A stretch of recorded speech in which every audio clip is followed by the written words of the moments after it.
It's not that I'm against looking good or putting effort into your appearance. I will absolutely come on here every once in a while done up.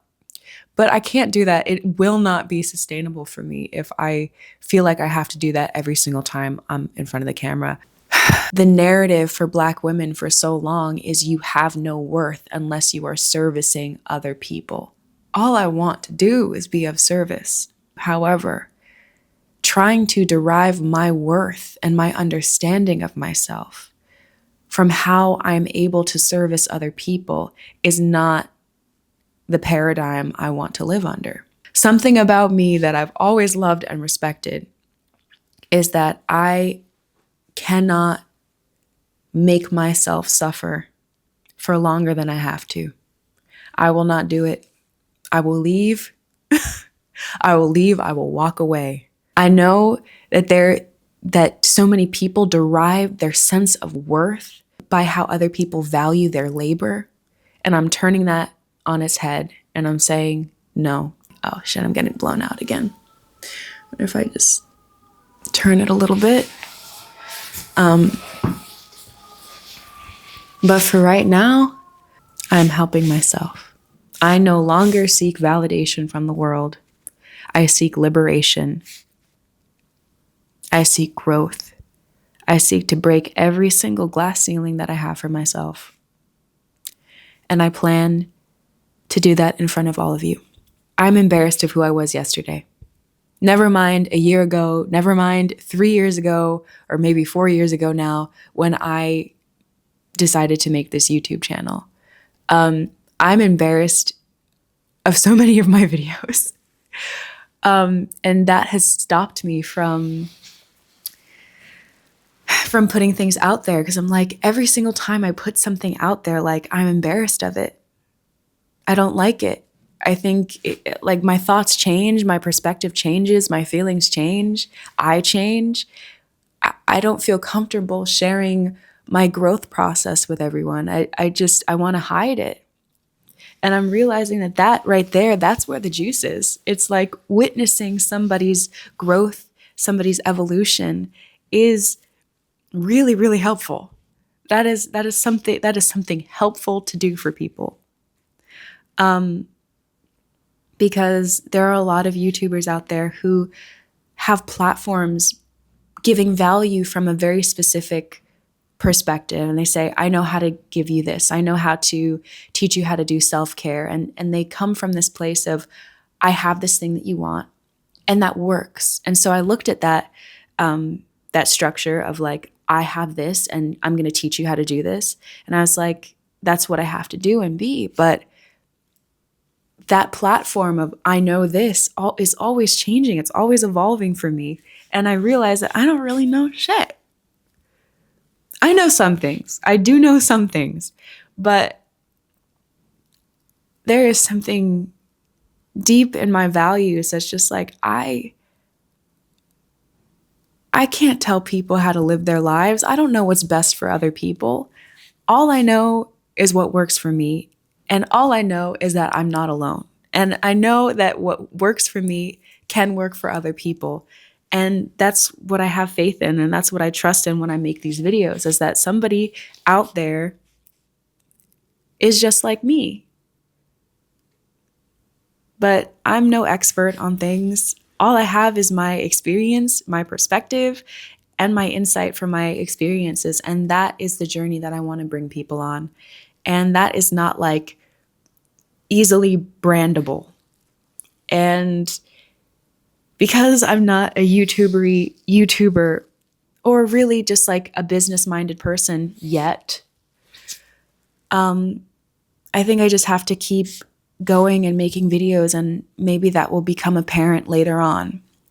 But for now, all of you are coming with me on this journey of spiritual growth and artistic growth.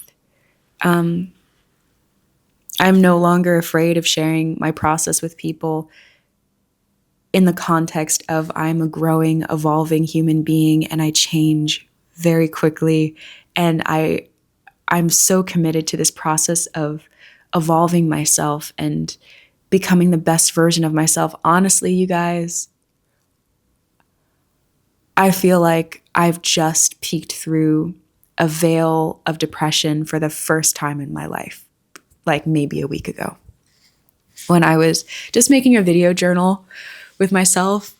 And I just looked at the light that was in my eyes, and I saw myself smiling, and I was like, there she is. Like, I see myself. I just like peeked through for the first time in what felt like forever. And having to come to terms with the fact that I haven't really been myself because I've been depressed for so long, just a little bit depressed, like just like here, just under the surface. And it's always been that way. It's always been that way for me. Like, I'm just a little bit just here. And breaking through that barrier for me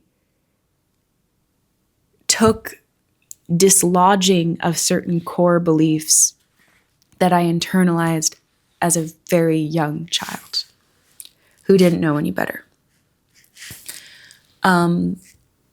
Feeling like I am below or beneath other people.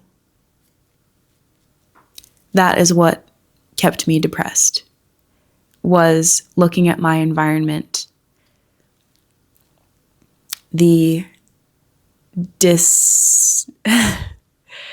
I want to say disorder, but that it's more than disorder, the dysfunction of the world around me. And I internalized that dysfunction, and I internalized that pain and that hurt as myself, and I identified with it. This is the world I live in. This is how people see me, and that's that. And that was just a core belief. I'm beneath. I'm below.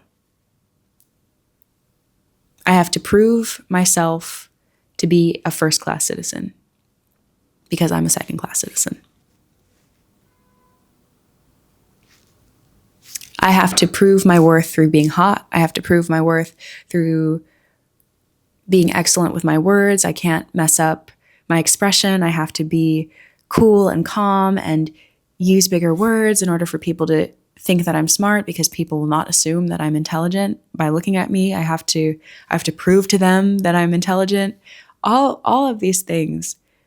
I don't think people realize, if they're white and privileged, what it feels like to be a second-class citizen, what it feels like to have that deeply, deeply internalized. So I'm breaking free out of that. And I've always considered myself like a really self-aware person. But I also know that that's kind of a trap. There's always more things to learn about ourselves. There's always, expansion to be had. And the only thing to really look forward to is more growth, to deeply accept that we will be wrong, that we will make mistakes, and that's okay, that is part of the process. It's nothing to be ashamed of. We don't know everything. We are so ignorant of so many things.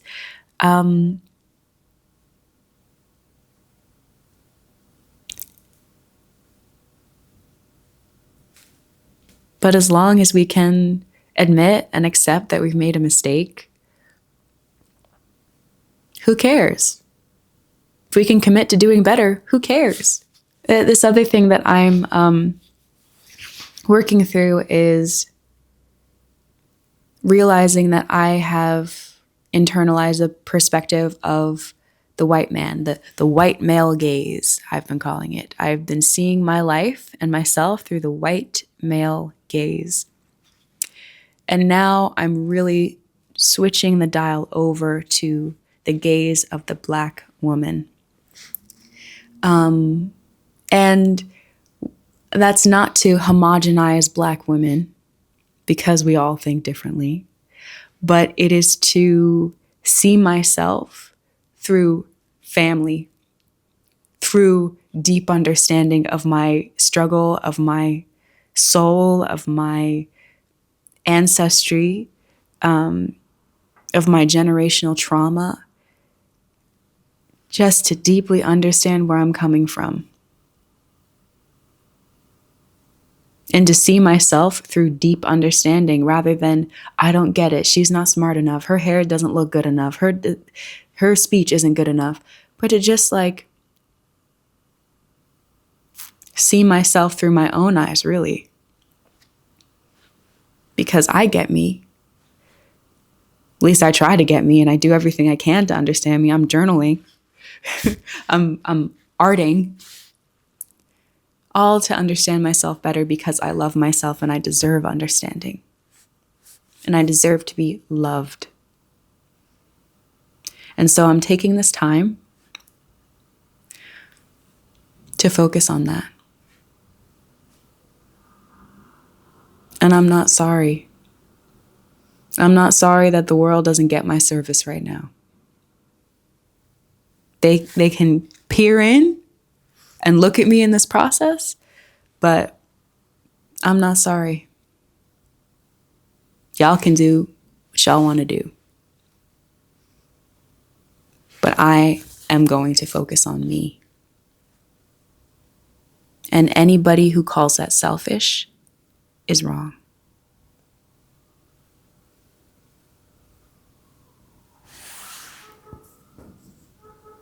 Anybody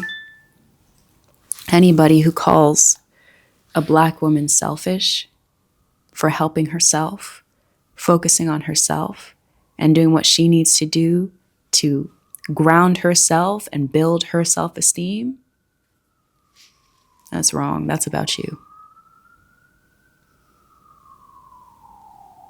Where's your self-worth?